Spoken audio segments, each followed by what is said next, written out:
Lulu et la Grande Guerre de Fabien Grégoire. Alors, il y a une belle vue de là-haut? Je vois presque le toit de la maison. Fais quand même attention, Lulu, tu me fais peur.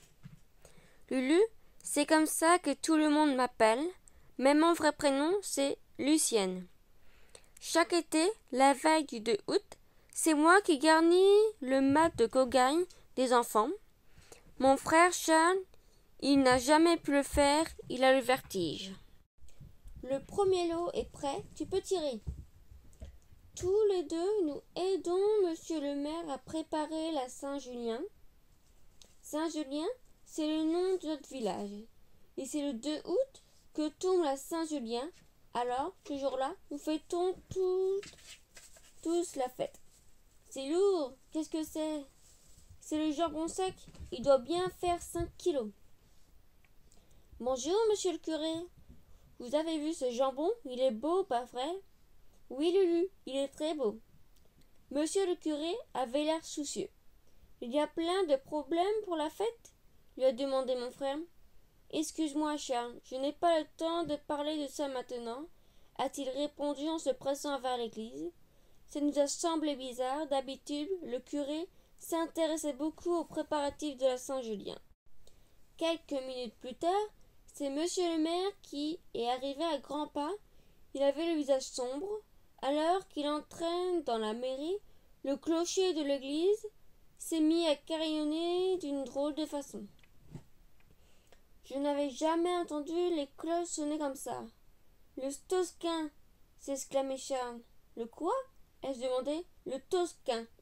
Ça veut dire qu'il y a eu une catastrophe. Alertés par les cloches, tous les habitants ont accouru. Même ceux qui travaillent dans les champs ont laissé leur travail pour venir aux nouvelles. En quelques minutes, la population était rassemblée sur la place. Les gens parlaient que se passait-il de grave.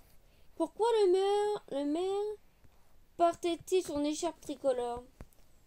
Qu'est-ce qui est écrit sur cette affiche que le garde champêtre collait un peu partout? Avec Charles, on s'est approché à l'une de ces grandes feuilles. Dessus était écrit en grosses lettres noires « Mobilisation générale ». En voyant cela, Charles a pâli. Autour de nous, des villageois pleuraient, d'autres restaient silencieux. Je vais devoir partir, ma Lulu. Je vais aller me battre contre les Allemands. Te battre? Mais la fête de Saint-Julien? Il m'a regardé avec tristesse. Il n'y aura pas de fête cette année, ma Lulu. Le Tosquin s'est arrêté. Monsieur le maire a fait un discours. Il a expliqué qu'il allait peut-être y avoir la guerre et que la France devait se préparer au combat. Nous l'avons tous écouté en silence.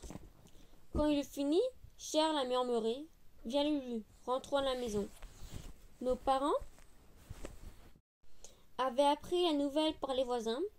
Maman a eu un peu pleuré. Papa a juste donné une petite tape sur l'épaule de Charles, mais j'ai bien vu que son menton tremblait. Mon frère avait 22 ans. Il venait de finir ses 3 années de service militaire.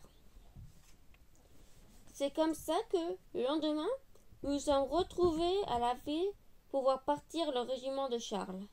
Tu m'écriras? Oui, Sirette. Je t'enverrai des jolies lettres juste pour toi avec ton nom dessus. Malgré son air joyeux, je sentais qu'il n'avait aucune envie de partir.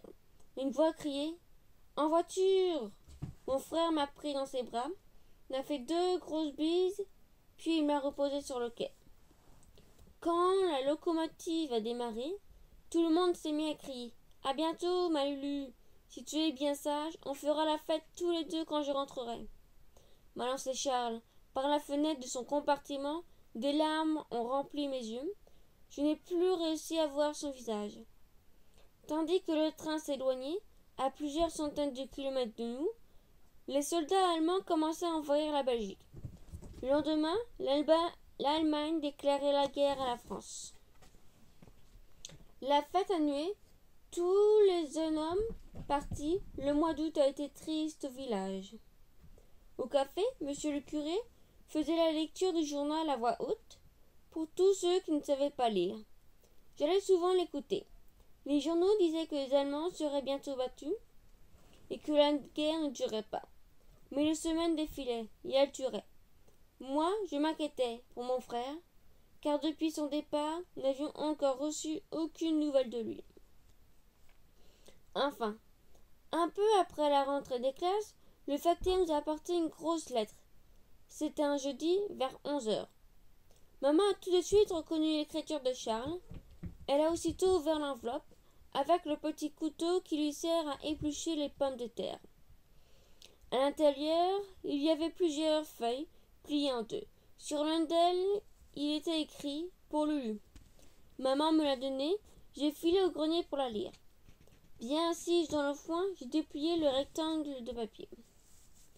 Ma Lulu, depuis mon départ, nous n'avons pas arrêté de bouger, mais j'ai enfin un peu de temps pour t'écrire ce mot. On m'a dit qu'il y a eu des combats très durs, donc certaines régions avec beaucoup de morts. Nous, on a de la chance. Notre régiment ne s'est pas encore battu. On nous donne l'ordre d'aller quelque part et dès qu'on est arrivé, on nous envoie ailleurs. C'est un peu la pagaille, mais du coup, on ne risque rien pour le moment. Hier, nous avons traversé un village qui avait été pris par les Allemands. Les maisons avaient été bombardées par des obus et l'église avait été brûlée. Tu ne peux pas imaginer comment c'était triste à voir.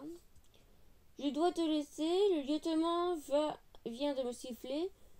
Le rassemblement, 1000 bises, à bientôt, Charles. Ce n'était pas une lettre bien longue, mais quelque soulagement de savoir que mon grand frère allait bien.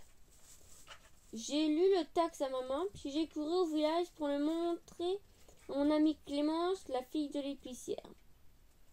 En approchant de la boutique, j'ai entendu des éclats de voix. Une cliente au visage tout rouge gesticulait. Plus de farine? Vous vous moquez de moi? Derrière son étal, le père de Clémence essayait de lui expliquer qu'il n'y pouvait rien, qu'on lui avait déjà acheté tout ce qui lui restait. La cliente ne voulait rien savoir. C'est vrai qu'à cause de la guerre, beaucoup de gens avaient peur de manquer de nourriture. Ils avaient donc fait des provisions. Les épiceries commençaient à manquer de tout. Quand Clémence m'a vue, elle a sauté son tabouret pour me rejoindre. J'ai reçu une lettre de Charles, lui ai-je dit en soutien sur place. Tu as de la chance. Nous, on ne sait pas où est Jules. Jules, c'était son frère à elle. Il était parti le même jour que Charles. En voyant sa fille toute triste, la maman de Clémence lui a donné quelques centimes. Allez donc boire une limonade, ça vous changera les idées. Après l'avoir remercié, nous sommes montées toutes les deux tranquillement jusqu'au café d'Ognol, qui se trouve un peu plus haut dans le village. Autour du comptoir, la discussion était animée. Le menuisier, qui a visiblement trop bu, s'adressait à monsieur André. Mon fils et moi, il est au front, il se bat. C'est pas comme le tien. Ce n'est quand même pas de sa faute si l'armée n'a pas voulu de lui. Pas voulu? Dis plutôt qu'il a tout fait pour ne pas y aller. Répète un peu ça, a crié monsieur André en se redressant. L'inquiétude et la peur semaient le trou, même entre les meilleurs amis du monde. Clémence a payé nos limonades et on a vite quitté la salle. Plusieurs semaines ont passé, mais la deuxième lettre de Charles est arrivée. L'enveloppe était un peu sale, mais l'écriture était toujours bien régulière. Ma petite Lulu. Ce petit mot pour te dire que nous sommes maintenant sur le front, dans la région d'Arras. Il fait froid et les Allemands sont tout prêts pour nous abriter de leurs tirs. Nous avons creusé des tranchées. Nous vivons dedans du matin au soir et même la nuit en attendant les ordres de nos chefs. Il y a 2 jours, j'ai participé à mon premier combat. Nous avons attaqué les tranchées ennemies. Les fusils tiraient en tous sens et j'ai entendu la balle siffler à mes oreilles. Mon ami Georges a été légèrement blessé à l'épaule, mais rien de grave. Hier, nous avons assisté à une bataille aérienne entre un avion allemand et un avion britannique. Le pilote anglais était un as, mais son appareil était moins rapide que celui de l'ennemi. Après 20 minutes de cabriole, au milieu des nuages, son moteur a été touché et il s'est écrasé. Nous ne savons pas ce qui s'en est sorti. Mon avion est tombé côté allemand. J'apprends à l'instant que nous aurons peut-être une permission pour la Noël. Ce serait vraiment bien de pouvoir rentrer à la maison. Même quelques heures. Je t'embrasse bien fort, ton grand Charles. J'ai espéré tous les jours, mais Charles n'a pas eu sa permission. Par contre, il m'a envoyé beaucoup d'autres lettres. Tous les mois, il en avait une ou deux. Alors, le facteur, je l'aimais bien. Pourtant, depuis l'histoire de Blanche, on avait aussi un peu peur de lui. Blanche, c'est notre voisine. Un jour de février, le facteur est venu chez elle avec une enveloppe. Il était accompagné du maire. Ils ont dit quelques mots à voix basse et soudain, Blanche a éclaté en sanglots. Toutes les femmes du village ont accouru. La lettre disait à Blanche que, quelque part en Lorraine, dans une forêt de sapins, son mari avait été tué par une balle de fusil. Elle a été la première du village à recevoir une nouvelle de ce genre. D'autres ont suivi.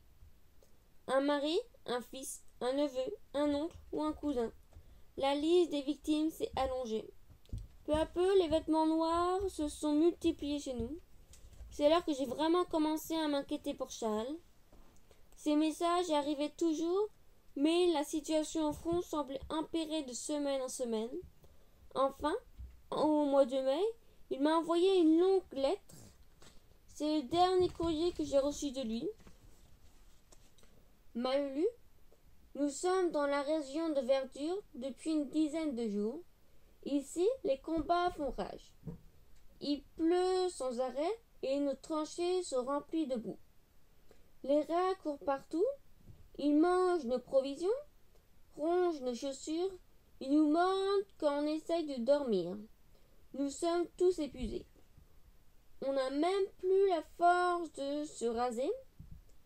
Nous partons tous là-bas. Du coup, on s'est donné un surnom, les poilus. Si tu me voyais, je te le ferais peur. Autour de nous, les paysages ne ressemblent plus à rien. Il n'y a que des fusils et des barbelés, des rafales de mitrailleuses, des camarades qui sont morts et des obus qui tombent. La nuit, ça fait des traînées au rang dans le ciel. Il y en a tellement qu'on peut se promener sans lampe. C'est inimaginable. Hier, j'ai découvert une fleur juste à côté de l'abri où nous passons nos journées. Comment a-t-il pu pousser dans un endroit pareil? C'est sûrement une erreur. Alors je te l'envoie pour qu'elle ne reste pas ici. Ce n'est pas un endroit pour une fleur. D'ailleurs, ce n'est pas un endroit pour personne. Mon plus grand choix en ce moment sera de me glisser dans cette enveloppe pour rentrer au village et préparer avec toi la fête de la Saint-Julien. Je ne sais pas si cette sale guerre nous laissera repartir d'ici. Quoi qu'il arrive, n'oublie jamais que je t'aime, ma petite Lulu, et que je penserai toujours à toi. Ton frère qui espère te revoir, Charles. J'avais la gorge nouée en finissant la lettre. Je ne savais plus quoi penser, et surtout, j'en voulais à Charles de songer à des choses pareilles. Pendant presque 3 mois, nous n'avons plus rien su de lui. Tu sais, Lulu, il lui est peut-être arrivé quelque chose, a dit un jour papa. Je ne sais pas ce qui m'a pris alors. Je me suis mis à hurler, à crier, qu'il ne pouvait rien arriver à mon frère et qu'il rentrerait bientôt. Mais en vérité, je n'en savais rien. Pourtant, lorsqu'un matin, j'ai vu passer une ambulance devant les fenêtres de l'école, j'ai su tout de suite que c'était Charles. Je ne sais pas pourquoi, mais j'en étais certain. J'ai bondi de ma place et malgré les remarques de M. Gilbert, j'ai quitté la classe. Personne n'aurait pu m'en empêcher. J'avais raison. L'automobile s'est arrêtée devant la maison et des hommes immobiles, habillés de blanc, se sont descendus. Je me suis mis à courir comme une folle. « Charles! Charles !» Mes parents étaient debout, à côté, face à face. À l'arrière du véhicule, lorsque j'étais plus près, j'ai remarqué le regard figé de maman et les larmes qui coulaient sur ses joues. Papa s'est avancé vers moi et à ma surprise, il m'a empêché d'accrocher. « Ton frère est de retour, mais il est très fatigué. Il faut que tu le laisses se reposer. » J'ai eu beau trépigner, supplier, il n'a rien eu à faire. J'ai dû rester dehors pendant que les infirmières installaient Charles dans sa chambre. Jusqu'au soir, il y a eu des allées et venues dans les escaliers. Le docteur Roberto est passé à la maison. Et au moment de me coucher, je n'avais toujours pas vu mon frère. Dans la matinée du lendemain, c'était la même chose. Il fallait que je sois patiente. Je pourrais bientôt voir Charles, mais il dormait encore cette heure-ci. Enfin, dans l'après-midi, papa et maman m'ont dit que j'allais pouvoir rentrer dans sa chambre. Mais avant, il avait des choses à m'expliquer. C'est vrai qu'au début, je n'ai pas compris ce qu'il me racontait. Ensuite, j'ai beaucoup pleuré. Je ne voulais pas y croire et j'avais peur.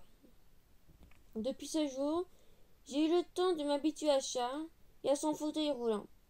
Je sais que beaucoup de gens sont morts durant ces 4 années qu'a duré la guerre.